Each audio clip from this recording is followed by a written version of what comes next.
پتہ ہے ہماری شریعت نے مرنے کے بعد بھی کسی کی تعریف میں مبالغے کو برداشت نہیں کیا.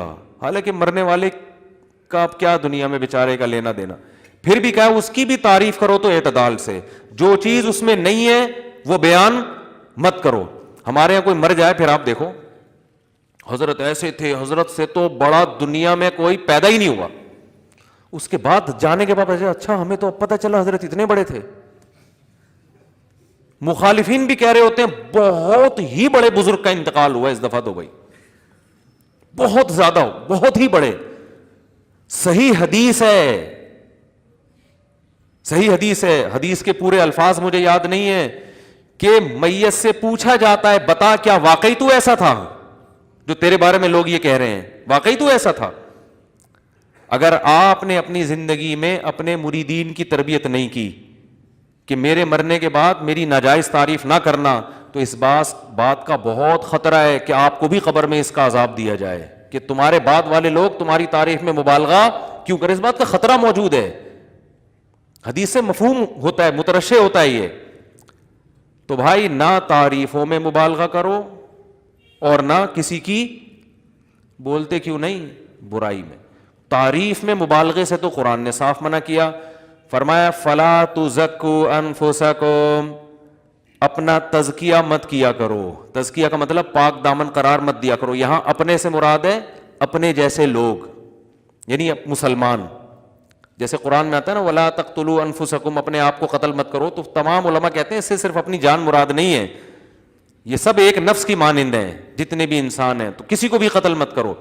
تو ایسے ہی اللہ فرماتے ہیں فلا تزکوا, تزکو کا اصل معنی ہوتا ہے تزکیہ کرنا. آیت کا لفظی ترجمہ تو یہ ہوگا کہ اپنے آپ کو پاک مت کرو. تو پاک تو کرنا کا حکم ہے نا, تزکیہ تو اسلام کا حکم ہے. تو تزکیہ باب تفعیل, جو میرا تفسیر کے لیکچر سن رہے ہیں نا یوٹیوب پہ, نہیں سن رہے تو سن لیں, بہت فائدہ ہوگا. میرا چینل ہے مفتی طارق مسعود اسپیچز, اس پہ تفسیر کے لیکچر چل رہے ہیں, پلے لسٹ میں جائیں گے نا تو مل جائیں گے آپ کو. تو 1/69 یا 70 لیکچر میرا خیال اپلوڈ ہو چکے ہیں. تو وہ پہلے لیکچر سے سننا شروع کریں, اس سے آپ کو قرآن انشاءاللہ خاندانی طریقے سے سمجھ میں آنا شروع ہو جائے گا. نہیں آ رہی بات؟ قرآنی گرامر بھی ہے اس میں, قرآنی گرامر, اور پھر تفسیر بھی ہے. تو بہت تھوڑی محنت ہوگی, آپ کو 40 منٹ بیٹھنا پڑے گا قرآن لے کے سامنے. تو وہ ترتیب سے جب آپ وہ لیکچر سنیں گے نا, آپ کو بہت انشاءاللہ قرآن آپ کے لیے بہت آسان ہو جائے گا انشاءاللہ. جب نماز میں آپ قرآن پڑھیں گے, امام سے سنیں گے, یا تراویح میں قرآن سنیں گے, آپ کو عربی میں قرآن سمجھ میں آئے گا انشاءاللہ. تو وہ ایسا اس طرح کے لیکچر میں ریکارڈ کروا رہا ہوں. تو یہ جو اس میں یہ گرامر کی باتیں بھی بتاتا رہتا ہوں. یہ جو تزکیہ ہے نا باب تفعیل, یہ بعض مرتبہ کسی چیز کی طرف نسبت کرنے کے لیے بھی آتا ہے. جیسے کہتے ہیں نا کسی کی تکفیر مت کرو.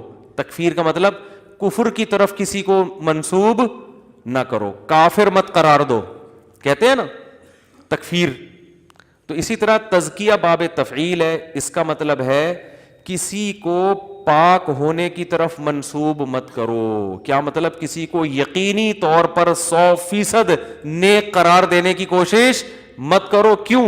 هو اعلم بمن اتقى, اللہ خوب جانتا ہے کون متقی اور کون پرہیزگار ہے. یہ اللہ کو پتا ہے, یقینی طور پر تمہیں پتا نہیں ہے. اتنی واضح قرآن کی آیت ہے بھائی, اس کے بعد بھی ہم کہہ رہے ہیں فلاں سے بڑے تو دنیا میں بس وہ تو سیدھا جنت میں, وہ مرے کیوں؟ اتنے نیک اتنے نیک اتنے نیک. آدمی کہتا ہے پھر ان کو تو جانا ہی نہیں چاہیے تھا دنیا سے. بس بولو بھائی, ہم اپنے گمان کے مطابق یہ خیال کرتے ہیں کہ بہت نیک تھے, ہماری رائے کے مطابق ہمارا خیال ہے کہ انشاءاللہ اللہ ان کی مغفرت کرے گا, اور یہ ان کے اوصاف تھے, یہ ان کی خاصیتیں تھیں جو واقعی تھیں, ان کو ہائی لائٹ کر دے انسان. یہ ٹھیک ہے, یہ تو صحابہ سے بھی, تابعین سے بھی ثابت, اسلاف سے بھی ثابت, اور قرآن نے اس سے منع نہیں کیا. لیکن یقینی طور پر کسی کی تعریف میں بہت زیادہ مبالغہ کرنا, یہ پھر اللہ پہ گویا ایک طرح سے اللہ اس کو اپنے اوپر الزام سمجھ رہے ہیں کہ مجھے نہیں پتا, تجھے مجھ سے بھی زیادہ پتا ہے. یہ گویا یہ انداز ہو گیا. جب یہ اللہ کہہ رہے ہیں ہوا عالم, اللہ کو پتا ہے بھائی کون نیک ہے اور کون برا ہے. اور آگے اللہ نے فرمایا اللہ کو اتنا پتا ہے, هو اعلم بكم اذ انتم اجنة في بطون امہاتکم، وہ تمہیں اس وقت سے جانتا ہے جب تم اپنی ماں کے پیٹ میں چھپے ہوئے تھے، وہ تو اس وقت سے جانتا ہے. تو اس کو تم سمجھا رہے ہو کہ اللہ وہ بہت نیک تھا، اس کو وہ لازمی جنت میں جانا چاہیے. تو اللہ کے فرمان وہ تمہیں اس وقت سے جانتے ہیں جب تمہاری ماں اور تمہارے باپ نہیں تمہیں جانتے تھے. اس وقت سے تمہاری خصوصیات اور سب کچھ ہم جانتے تھے تمہارے بارے میں. تو اس لیے جس نے جنت میں لے کے جانا ہے، جس نے جہنم میں لے کے جانا ہے، اس کو پتہ ہے. تو ہم اعتدال کے ساتھ. حضرت جی بہت اچھے ہیں، بس کافی ہو گیا.